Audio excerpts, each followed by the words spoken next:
दोस्तों, एक बार फिर आपका ए टू जेड ऑफ कार्स में स्वागत है। आज हम बात करने जा रहे हैं विक्टोरिस और ग्रैंड विटारा की, जिसके अंदर स्ट्रॉन्ग हाइब्रिड सिस्टम का यूज किया गया है। स्ट्रॉन्ग हाइब्रिड को लेकर के बहुत सारे सवाल लोगों के जहन में हैं। तो आज हम कोशिश करेंगे उन 7 सिनारियोज के बारे में बात करने की, जिन सिनारियोज में एक्चुअली आप कार ड्राइव करते हैं। थ्योरेटिकली क्या होता है, टेक्निकली क्या होता है, उसको छोड़ करके हम प्रैक्टिकल बात करेंगे कि जब आप रियल सेंस में गाड़ी चला रहे हैं उस समय क्या होता है। क्या वास्तव में हमें स्ट्रॉन्ग हाइब्रिड में ये ध्यान रखने की जरूरत है कि कब कार इंजन पे चल रही है, कब कार ईवी की तरह चल रही है। तो ये सारी ही चीजों पे हम आज इस वीडियो में डिस्कस करेंगे। तो आइए शुरू करते हैं। तो शुरुआत में हम देखेंगे कि ईवी के कंपोनेंट्स क्या क्या होते हैं। वो कंपोनेंट जो कार चलाने में यूज होते हैं। ऐसे तो बहुत सारे कंपोनेंट्स हैं जिनको पूरे को कवर कर पाना एक वीडियो में पॉसिबल ही नहीं है। तो आज हम सिर्फ उन कंपोनेंट्स की बात करेंगे जो एक कार को स्टार्ट करने से लेके स्टॉप करने तक यूज होते हैं। तो सबसे पहले हम लोग बात करते हैं दो मोटर्स की, जिसमें मोटर जनरेटर 1, तो जैसे नाम बता रहा है कि ये मोटर भी है और जनरेटर भी है। तो ये दो तरह के फंक्शन करती है। पहली चीज, जरूरत पड़ने पर इंजन को स्टार्ट करने का काम करती है, और नंबर 2, ये बैटरी को चार्ज करती है। दोनों बैटरियों को, क्योंकि इसके अंदर दो बैटरीज होती हैं, हाई वोल्टेज और ऑक्सिलरी बैटरी 12 वोल्ट की। MG2, मोटर जनरेटर 2, ये मोटर भी दो फंक्शन कर लेती है। ये मेनली गाड़ी को चलाने में यूज होती है, और जब आप ब्रेक लगाते हैं तो रीजनरेटिव ब्रेकिंग भी यही मोटर करती है। तो दोनों ही मोटर जनरेटर भी हैं और मोटर भी हैं। अगले कंपोनेंट्स हैं इंजन। तो इंजन के बारे में तो सभी जानते होंगे। ये कार को चलाता है और साथ के साथ बैटरी को चार्ज करता है MG1 के द्वारा, मोटर जनरेटर 1 के द्वारा। नेक्स्ट आता है lithium ion high voltage battery. ये मोटर MG2 को करंट देता है, जिससे कि कार चलती है। MG2 को हाई वोल्टेज चाहिए कार को ड्राइव करने के लिए, वो लिथियम आयन बैटरी से आता है। और उसके साथ साथ ये MG1 को पावर भी देता है इंजन को स्टार्ट करने के लिए। उसके बाद अगला कंपोनेंट आता है पावर कंट्रोल यूनिट। तो पावर कंट्रोल यूनिट आपके घर के इन्वर्टर की तरह है। पहला काम ये जो करता है वो है DC को AC में और AC को DC में कन्वर्ट करने का। मोटर जनरेटर जब चार्ज करता है तो वो AC करंट होता है, लेकिन जो बैटरी में स्टोर होता है वो DC करंट होता है।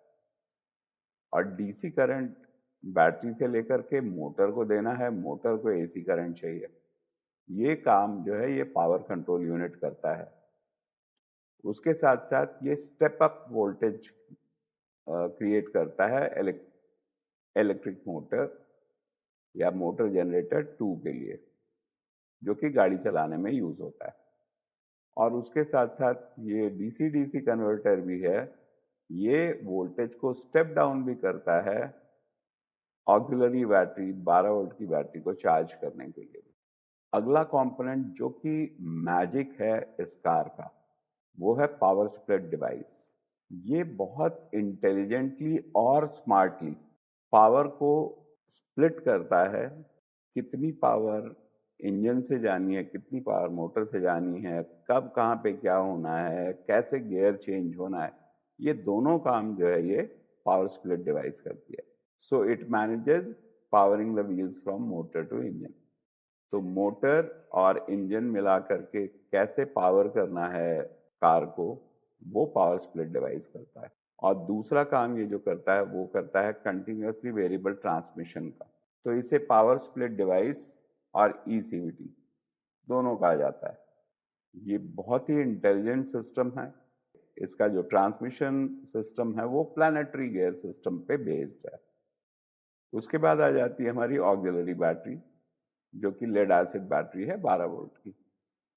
ये ईसीएम को पावर देता है और बाकी सारे ही इलेक्ट्रिकल कंपोनेंट जिनको 12 वोल्ट का करंट चाहिए उनको पावर देता है। और साथ में ये continuous flow of electrical power बना के रखता है सभी एक्सेसरीज को, ताकि किसी भी एक्सेसरीज को कभी पावर की कमी ना हो। और उसके बाद आता है हमारी कार का ब्रेन, जो है electronic control module. Electronic control module जो है वो हाइब्रिड सिस्टम का जो मेन कंट्रोल यूनिट है उसके साथ मिलके काम करता है। कब हाइब्रिड सिस्टम को क्या रिक्वायरमेंट है वो सब ECU के थ्रू मैनेज होता है। कब इंजन को स्टार्ट करना है, कब इंजन को स्टॉप करना है, जैसा हाइब्रिड कंट्रोल यूनिट कमांड देता है उस हिसाब से ये इंजन को स्टार्ट और स्टॉप करने का काम भी यही करता है। तो ये थे हमारे सारे कंपोनेंट्स, सारे प्रमुख कंपोनेंट जो कार चलाने का काम करते हैं। इनके अलावा भी बहुत सारे कंपोनेंट हैं, उनको हम अगले वीडियो में उनके ऊपर बात करेंगे। आज हम 7 सिनेरियोज को के ऊपर बात करने जा रहे हैं, क्योंकि बहुत सारे सवाल मुझे पता चलते हैं अपने सेल्स पर्सन्स के भी और कस्टमर्स के भी, और एक कॉमन मैन के हिसाब से जब मैं सोचता हूँ तो मेरे मन में भी ये सवाल आते हैं। उसके आधार पे मैंने 7 सिनेरियो में पूरे ड्राइविंग साइकिल को क्लासिफाई किया है। तो एक एक सिनेरियो को लेके हम आगे बढ़ते हैं। सिनेरियो 1, सिनेरियो 1 में हम बात करेंगे कि जब आप स्टार्ट बटन, इग्निशन बटन को आप प्रेस करते हैं तो क्या होता है।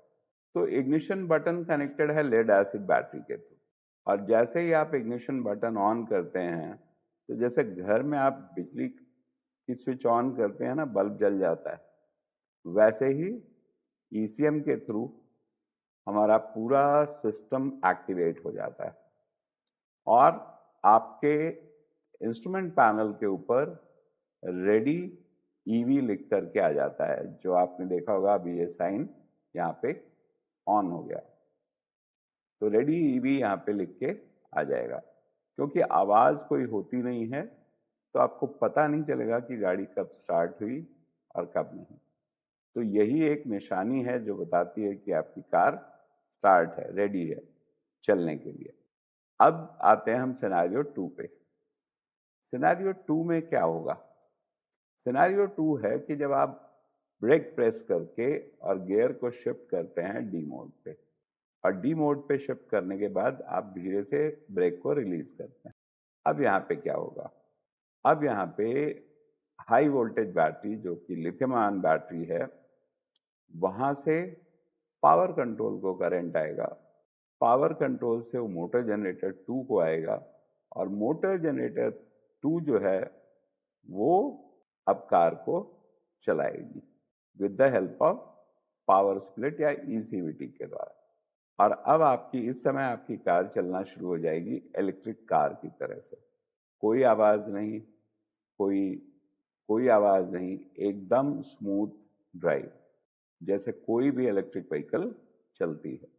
अब यहाँ पे एक चीज बहुत क्लियर है कि कितना चलेगी गाड़ी आपकी इलेक्ट्रिक पे, तो ये निर्भर करेगा आपके एक्सीलेटर प्रेशर के ऊपर और दूसरा आपके बैटरी के चार्ज के ऊपर। यहाँ पे आ जाते हैं हम सिनेरियो 3 पे। अब आपकी गाड़ी EV पे चल रही थी, लेकिन अब उसका बैटरी लेवल डाउन होने लगा। जो जनरली मेरा ऑब्जर्वेशन है वो ये है कि बैटरी का जो इंडिकेटर है उसके जब 2 बार रह जाते हैं, जैसा यहाँ पे आप पिक्चर में देख रहे हैं जहाँ पे बैटरी लो इंजन स्टार्ट लिखा हुआ है, जब 2 बार रह जाते हैं तो इंजन स्टार्ट हो जाता है उस केस में, और इंजन स्टार्ट हो जाएगा और वो मोटर जनरेटर 1 के थ्रू बैटरी को चार्ज करना शुरू कर देगा। अब यहाँ पे जो एरोज हैं, मैंने एरोज को अलग अलग कलर्स से डिफाइन किया हुआ है, और ऊपर यहाँ पे आपको रेडी रेफरेंस के लिए AC करंट का कौन सा है और DC करंट कौन सा है वो यहाँ पे आपको दिखाया हुआ है। और AC करंट और DC करंट के अलावा जो कुछ एरोज हैं वो सिर्फ पावर ट्रांसफर को दिखा रहे हैं। और इस केस में जैसे ही बैटरी ऑप्टिमली चार्ज हो जाएगी, जैसा कि आप राइट हैंड साइड पे देख रहे हैं battery optimal charge, engine will stop. अब 3 बार या 4 बार, मेरी ऑब्जर्वेशन के अनुसार 3 बार जैसे ही पूरे होते हैं, इंजन स्टॉप हो जाता है, बंद हो जाता है और वापस आपकी कार ईवी मोड पे आ जाती है। ये है इसका इंटेलिजेंट मैनेजमेंट, इसीलिए इसको इंटेलिजेंट हाइब्रिड भी बोलते हैं। ये बहुत इंटेलिजेंटली सारे काम करता रहता है। अब आते हैं सिनेरियो 4 पे। सिनेरियो 4 में क्या है कि आप अब आराम से चल रहे हैं, रास्ते का सफर का आनंद लेते हुए, और सॉफ्ट प्रेस ऑफ एक्सेलरेटर, आप एक्सेलरेटर को बहुत आराम से धीरे धीरे धीरे धीरे एक्सेलरेट कर रहे हैं। स्मूथ एक्सेलरेशन है, बिल्कुल कोई जल्दबाजी नहीं, कोई हार्ड प्रेस ऑफ एक्सेलरेटर नहीं। तो जब आप सॉफ्ट प्रेस करके एक्सेलरेटर को चलाएंगे तो आपकी कार ईवी की तरह ही चलेगी। जब बैटरी लो हो जाएगी तो जैसा हमने सिनेरियो 3 में देखा था, इंजन स्टार्ट हो जाएगा और जैसे ही बैटरी चार्ज हो जाएगी इंजन स्टॉप हो जाएगा। तो ये इंजन स्टार्ट होगा, स्टॉप होगा, स्टार्ट होगा, स्टॉप होगा, आपको उसके बारे में चिंता करने की जरूरत नहीं है। आप तो सिर्फ और सिर्फ सफर का आनंद लीजिए।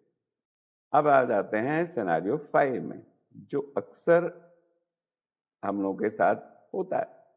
हम हाईवे पर पहुंच गए जहां पे की स्पीड लिमिट 120 अब हो गई है बहुत सारे हाईवेज पे, तो हमने एक्सेलरेटर को हार्ड प्रेस कर दिया। अब जब आप हार्ड प्रेस करेंगे एक्सेलरेटर को या अपहिल जा रहे हैं, तभी भी आपको हार्ड प्रेस करना पड़ता है, कई बार गियर भी डाउन करना पड़ता है। ऐसी कंडीशन में इंजन स्टार्ट हो जाएगा और अब आपकी कार चलेगी हाइब्रिड मोड। इंजन और मोटर दोनों पावर स्प्लिट डिवाइस के थ्रू इस कार को चलाएंगे। तो इस समय दोनों तरफ से पावर जा रही है। अगर आप एरोज देखेंगे तो आपको दोनों तरफ से एरोज पावर स्प्लिट डिवाइस पे आते दिख रहे हैं, इंजन और मोटर जनरेटर दोनों से। और पावर स्प्लिट डिवाइस पे आए, पावर स्प्लिट डिवाइस पावर दे रही है डिफरेंशियल को, जो कि दोनों पहियों में जा रही है, जो ड्रिवन व्हील्स है। सिनेरियो 5 के साथ ही लगा हुआ सिनेरियो 6 भी है। अब सिनेरियो 6 में क्या है, आप हाई स्पीड क्रूजिंग कर रहे हैं जहां पे कि हाई पावर की रिक्वायरमेंट है कंटिन्यूअस। ऐसे कंडीशन में कई बार हो सकता है कि कार आपकी सिर्फ और सिर्फ इंजन मोड पे चले, क्योंकि एक स्पीड के बाद मोटर और बैटरी के कुछ लिमिटेशंस हैं। तो सस्टेन्ड स्टडी पावर जो है वो हर समय मोटर से नहीं मिल पाएगी। क्यों? क्योंकि यहाँ पे बैटरी चार्ज होती है, डिस्चार्ज होती है, चार्ज होती है, डिस्चार्ज होती है। तो स्टडी पावर के कारण इस समय पे सिर्फ और सिर्फ इंजन पे भी गाड़ी चल सकती है। तो ये भी एक सिनेरियो आपको कभी कभी देखने को मिलेगा। और जब भी कार आपकी ईवी पे चल रही होगी तो वहां पे ईवी वाला साइन बन के आएगा। अब आते हैं सिनेरियो 7 पे, जो है डिसेलरेशन एंड ब्रेकिंग।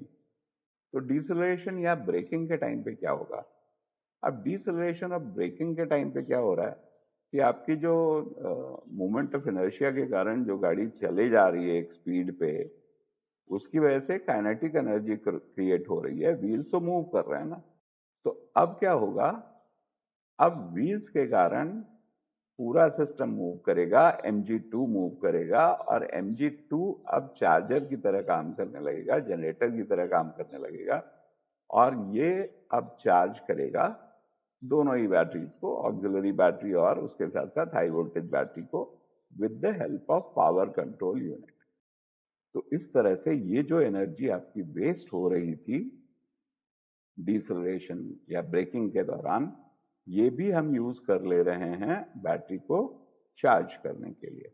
हमने अभी तक 7 सिनेरियो देखे फॉरवर्ड मूवमेंट के, लेकिन एक रिवर्स गियर भी हमको चाहिए।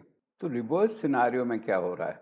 रिवर्स सिनेरियो में चूंकि एसी मोटर है तो यहाँ पे हम उसके फेज को चेंज कर देते हैं, जिससे कि मोटर रिवर्स में घूमने लगती है। मोटर के रिवर्स में घूमने के कारण सारा मूवमेंट उल्टा होने लगता है और व्हील भी आपका रिवर्स डायरेक्शन में घूमेगा, जिससे कि आपकी कार रिवर्स हो जाती है। तो ये इस तरह से रिवर्स सिनेरियो क्रिएट होता है। इसके अंदर कोई भी मैकेनिकल रिवर्स गियर का सिस्टम नहीं है। अब यहाँ पे कुछ मैंने पॉइंट्स टू रिमेंबर दिए हुए हैं। तो सबसे पहला पॉइंट है कि ये एक इंटेलिजेंट सिस्टम है और इसके जो रेस्पेक्टिव कंट्रोल यूनिट्स हैं वो इसके फंक्शंस को मैनेज करते हैं इंटेलिजेंटली।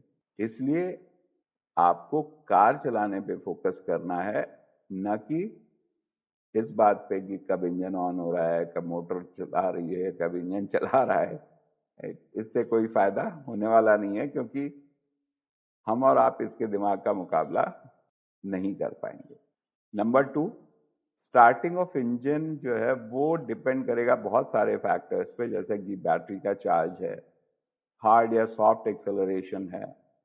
अब हार्ड और सॉफ्ट एक्सेलरेशन में तो मैं आपको ये कह दूं कि आप खड़ी गाड़ी में भी अगर हार्ड प्रेस कर दोगे एक्सेलेटर को तो इंजन स्टार्ट हो जाएगा, क्योंकि अगला पॉइंट जो पावर डिमांड है, जब आप हार्ड प्रेस करोगे तो इसको ही लगेगा आपको पावर की डिमांड ज्यादा है, तो ये इंजन को स्टार्ट कर देगा। Point number 3, gradual acceleration. आराम से एक्सेलरेट करिए, धीरे धीरे। और ग्रेजुअल एक्सेलरेशन और डिसेलरेशन आपको बहुत अच्छे से इलेक्ट्रिक मोटर को यूज करने में मदद करेगा, जिससे कि आपकी फ्यूल इकोनॉमी बहुत अच्छी होगी और आपको इंजन पावर कम से कम यूज करना पड़ेगा और आपकी कार ज्यादा समय तक इलेक्ट्रिक मोटर पे चल पाएगी। पॉइंट नंबर 4, बार बार एक्सेलरेट करना अवॉइड करिए। कुछ लोग होते हैं ना, भगाया रोक लिया, भगाया रोक लिया। वो रिपीटेड जो एक्सेलरेशन है ना, वो हाइब्रिड बैटरी को की पावर को ज्यादा तेजी से यूज कर लेता है, जिससे कि बैटरी का आपका अच्छा यूज भी नहीं हो रहा है और आपकी फ्यूल एफिशिएंसी, क्योंकि जहां आपने हार्ड प्रेस किया इंजन स्टार्ट हो जाएगा। तो बार बार ऐसा करने से आपकी बैटरी का यूजेज भी खराब होगा और साथ में फ्यूल एफिशिएंसी भी आपकी डाउन होगी। तो पॉइंट नंबर 5, अक्सर लोग पूछते हैं कि कितना माइलेज देगी ईवी पे या कितने किलोमीटर चलेगी ईवी पे। तो यहाँ पे मैं एक ही चीज कहना चाहूंगा कि ये स्पेसिफाई कर पाना बहुत मुश्किल है, क्योंकि ये बहुत सारे फैक्टर्स पे डिपेंड करता है। लेकिन एक चीज क्लियर है कि किसी भी एक ड्राइविंग साइकिल के अंदर 60%, 60% आप ईवी पे चल पाएंगे और 40% आप कह सकते हैं कि इंजन पे, ऑल दो हाइब्रिड मोड रहेगा।